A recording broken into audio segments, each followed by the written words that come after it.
जय भीम, जय महाराष्ट्र, जय हिंद, जय Bharat. S Raviraj Ravindra Chango Shinde. मी गेली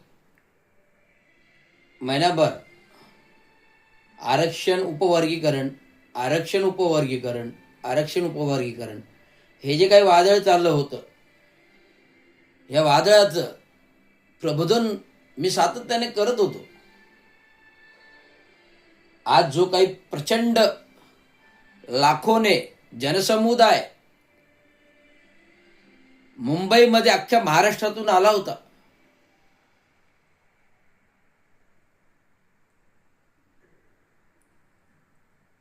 मुंबईमध्ये जवळजवळ जनसमुदाय आला होता. तो काळ आठवा, 6 डिसेंबर 2012चा, ज्यावेळेस महामानवाचं महानिर्वाण दिन झालं, अफाट जनसागर लोटला. त्या महामानवाला मानवंदना द्यायला त्यावेळची जनता, रस्ते अफाट, नाही जायला जागा मुंगीलाही, असा होता तो जनसमुदाय महाअंत्ययात्रेचा. त्यावेळेस लुटलेला जनसमुदाय, जनसागर तो आज मी पाहिला मेट्रो सिनेमा ते विधान भवन आझाद मैदानापर्यंतचा मोर्चा. तो होता निळ्या आकाशाच्या, निळ्या रंगाच्या, निळ्या झेंड्याच्या छायेचा, निळ्या आकाशाच्या, निळ्या झेंड्याच्या, निळ्या छायेच्या रंगाचा. निळा रंग म्हणजे श्रीमंतीच्या उंचीचं प्रतीक. निळा रंगाचा अर्थच असा आहे की श्रीमंताच्या उंचीचं प्रतीक निळा रंग आहे. म्हणून महामानव विश्वभूषण डॉक्टर बाबासाहेब आंबेडकरांनी रिपब्लिकन पार्टी ऑफ इंडिया, जे बाबासाहेबांचं स्वप्न होतं, त्याला जो झेंड्याचा रंग दिला तो निळा दिला. आणि अशोक चक्र, सम्राट विश्वकालीनचं अशोक सम्राटाचं चिन्ह जे राजमुद्रेवरती आहे, जे तिरंग्यावरती आहे, जे राष्ट्रपतीच्या अशोका हॉलमध्ये आहे, ते असं सम्राट अशोक चिन्ह जे या 3 ठिकाणी आहे आणि ते अधिकृत आहे. म्हणून भारत हा आमचा बौद्धमय आहे. हे डॉक्टर बाबासाहेब आंबेडकरांनी लंडनमध्ये एका सत्कार समारंभामध्ये पटवून दिले आहे. हे तुम्हाला मी सांगत आहे.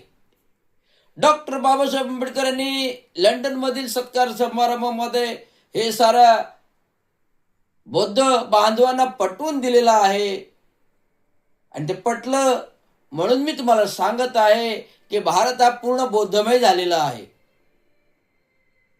कारण सगळे जाती बांधव, समधर्म समभावाची लोक 15 ऑगस्ट असो स्वातंत्र्य दिन, जो आता जुलै नंतर पुढच्या ऑगस्टमध्ये येतोय, 1.5 महिन्याने, प्रजासत्ताक दिन 26 जानेवारीला, या तिरंग्याला नतमस्तक होतो. ज्या तिरंग्यामध्ये सम्राटकालीन अशोक चक्र आहे, ते तथागत गौतम बुद्धांचं.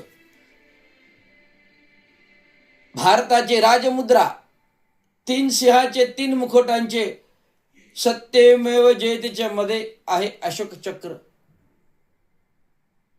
राष्ट्रपती भवन सम्राट अशोक हॉलमध्ये सिंहासनावर जो आहे ते अशोक चक्र.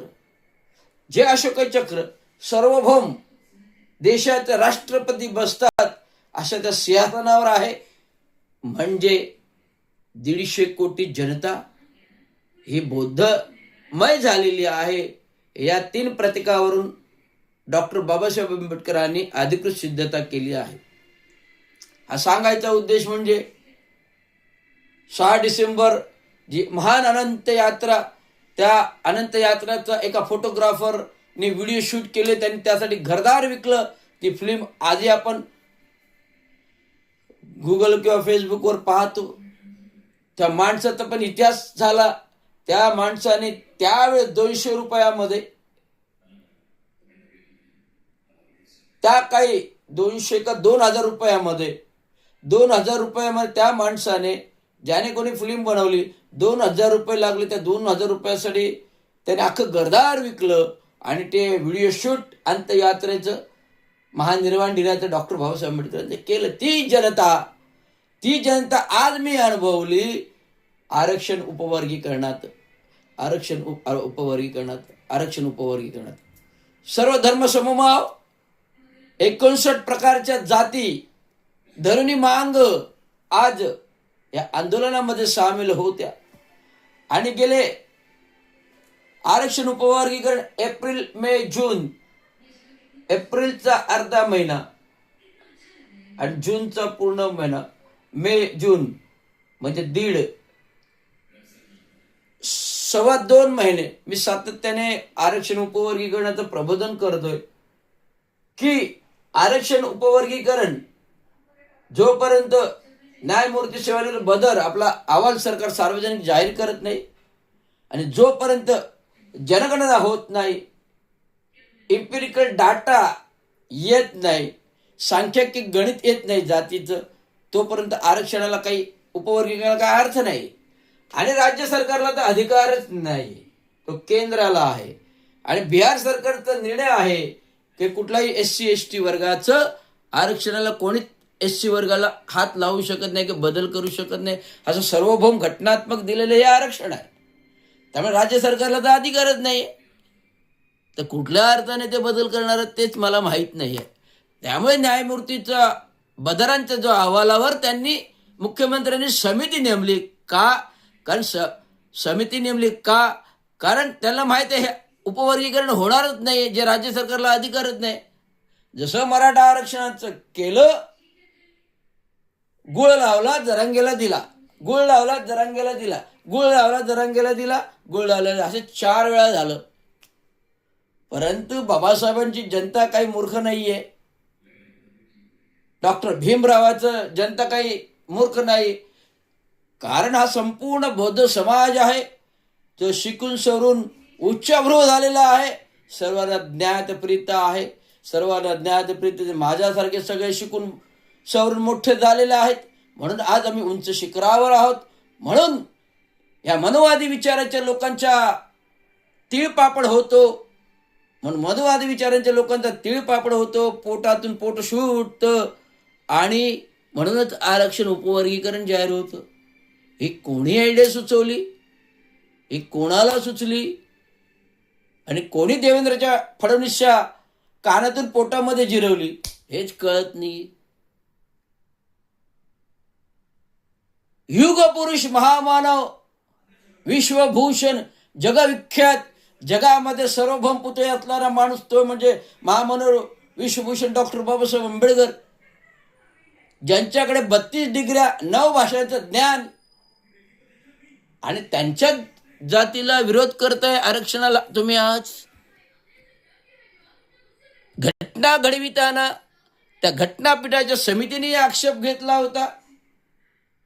बाबासाहेबांनी ठोसपणे सांगितलं, माझ्या दलित वर्गा बिछडाला जोपर्यंत आरक्षण मिळत नाही, ही समानतेचं धोरण तुमच्याबरोबर येत नाही, तोपर्यंत मी संविधान लिहिणार नाही. रागारागाने राजीनामा फेकून आपल्या बंगल्यावर आले. सरदार वल्लभभाई पटेल त्यांच्या मागे मागे मागे बंगल्यावर गेले.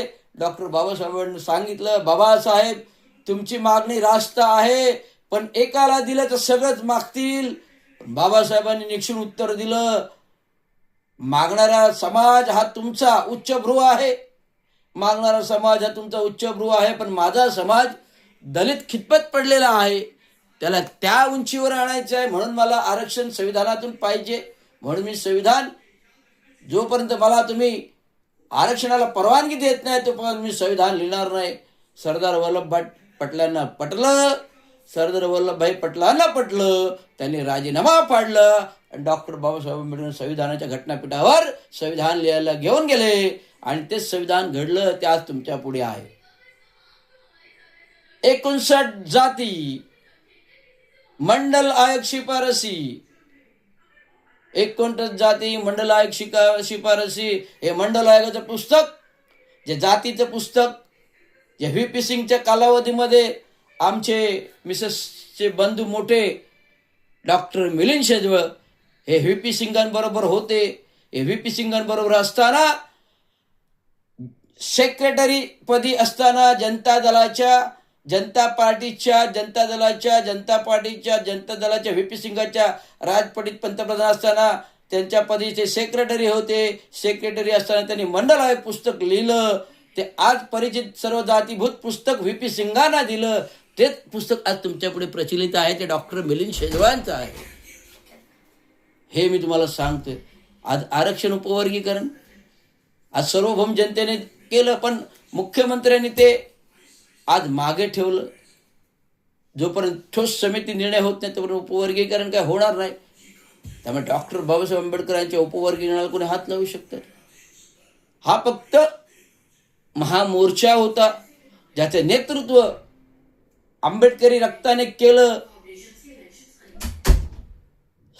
आणि ते सार्वभौम स्वतःलाच आता स्वतःचे नेते म्हणू लागले की मी केलं. एक होते आंबेडकर त्या काळी, एक होते आंबेडकर त्या काळी आणि एक होते आंबेडकर ह्या काळी. पण ह्या काळचे आंबेडकर त्या आंबेडकरांची बरोबरी करू शकत नाही. हे मी तुम्हाला निक्षूळपणे सांगतो. जे काय पोस्टिंग केलं, या नेतृत्वाचा गैरफायदा घेऊन जे काय पोस्टिंग केलं, एक होते आंबेडकर त्या काळी, एक होते आंबेडकर त्या काळी आणि एक आहेत आंबेडकर ह्या काळी, असं पोस्टिंग करून स्वतःच कर्तृत्व दाखवायचा प्रयत्न, त्याला आहे माझा निषेध सार्थ. ते एक होते आंबेडकर, आताचे आहेत आंबेडकर, ते बरोबरी नाही करू त्यांची. नाव आहे आंबेडकर म्हणून कोणी होत नाही बाबासाहेब आंबेडकर. नाव आहे आंबेडकर म्हणून कोणी होत नाही बाबासाहेब आंबेडकर. या नेतृत्वाचा फायदा घ्यायचा प्रयत्न करू नका तुम्ही आंबेडकर. हेच माझे सांगणे आहे आंबेडकर. धन्यवाद.